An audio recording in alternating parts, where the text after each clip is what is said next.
Halo teman-teman, Assalamualaikum warahmatullahi wabarakatuh. Perkenalkan, saya Anissa Nurul dengan NIM 2104045.024 dari kelas BK1C. Nah, di video kali ini saya akan menjelaskan mengenai materi komponen layanan BK komprehensif. Adapun komponen layanan BK komprehensif yang pertama yaitu layanan dasar, yang kedua layanan responsif, yang ketiga layanan perencanaan individual, dan yang keempat layanan sistem. Nah, yang pertama yang akan saya bahas yaitu layanan dasar. Layanan dasar ini merupakan proses pemberian bantuan kepada seluruh peserta didik melalui kegiatan penyiapan pengalaman terstruktur secara klasikal atau kelompok yang disajikan secara sistematis dalam rangka mengembangkan perilaku jangka panjang sesuai dengan tahap dan tugas-tugas perkembangan yang dituangkan sebagai standar kompetensi kemandirian yang diperlukan dalam pengembangan kemampuan memilih dan mengambil keputusan dalam menjalani kehidupannya. Adapun fungsi layanan dari layanan dasar ini yaitu berfungsi sebagai fungsi pemahaman. Adapun tujuan dari layanan dasar ini yang pertama yaitu memiliki kesadaran pemahaman tentang diri dan lingkungannya, pendidikan, pekerjaan, sosial, budaya, dan agama.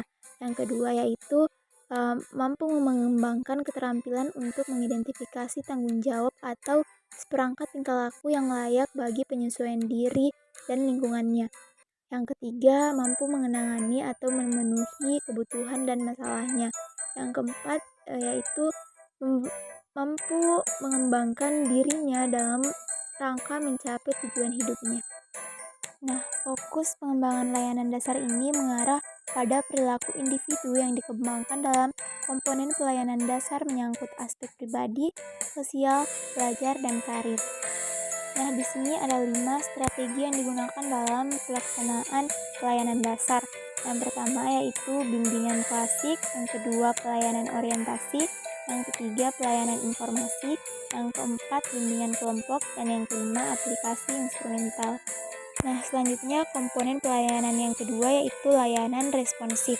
Layanan responsif ini merupakan pemberian bantuan pada peserta didik yang menghadapi kebutuhan dan masalah yang memerlukan pertolongan dengan segera, sebab jika tidak segera dibantu dapat menimbulkan gangguan dalam proses pencapaian tugas-tugas perkembangannya.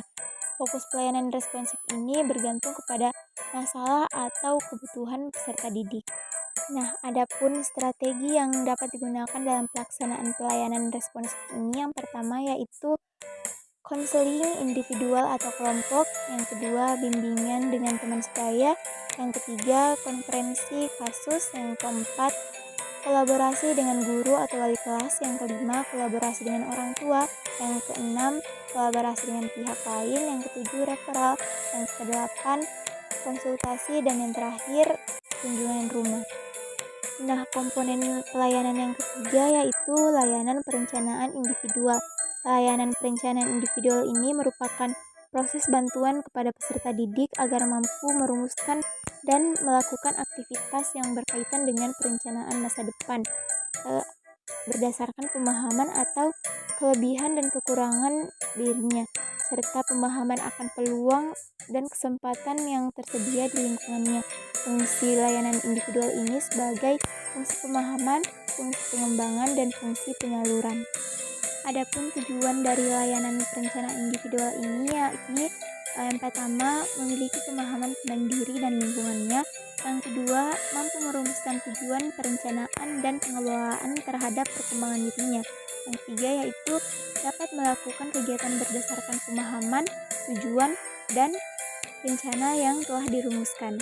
Nah, adapun strategi yang bisa kita gunakan dalam pengembangan layanan perencanaan individual ini yang pertama penggunaan aplikasi instrumental, yang kedua penilaian individual, yang ketiga penempatan dan penyaluran. Nah, komponen pelayanan yang terakhir yaitu layanan sistem.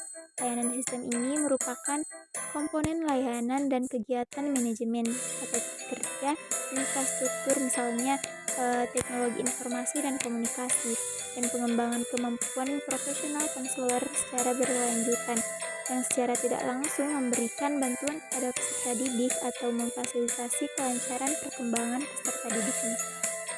Adapun tujuan dari layanan sistem ini yaitu untuk memberikan dukungan kepada guru konselor dalam memperlancar penyelenggaraan pelayanan bimbingan dan konseling. Sedangkan bagi personil pendidik lainnya adalah untuk memperlancar penyelenggaraan program pendidikan di sekolah ataupun di madrasah. Nah, adapun strategi yang bisa digunakan dalam pelaksanaan dukungan sistem ini yang pertama yaitu pengembangan jejaring dan profesi. Pengembangan jejaring menyangkut kegiatan konselor, guru pembimbing. Yang kedua ada kegiatan manajemen. Kegiatan manajemen ini merupakan upaya untuk memantapkan, memelihara, dan meningkatkan mutu program bimbingan dan konseling. Dan yang ketiga yaitu riset dan pengembangan. Kegiatan riset dan pengembangan ini merupakan aktivitas konselor yang berhubungan dengan pengembangan profesional secara berkelanjutan. Nah, itulah tadi penjelasan singkat dari saya mengenai materi komponen pelayanan bimbingan dan konseling komprehensif. Terima kasih.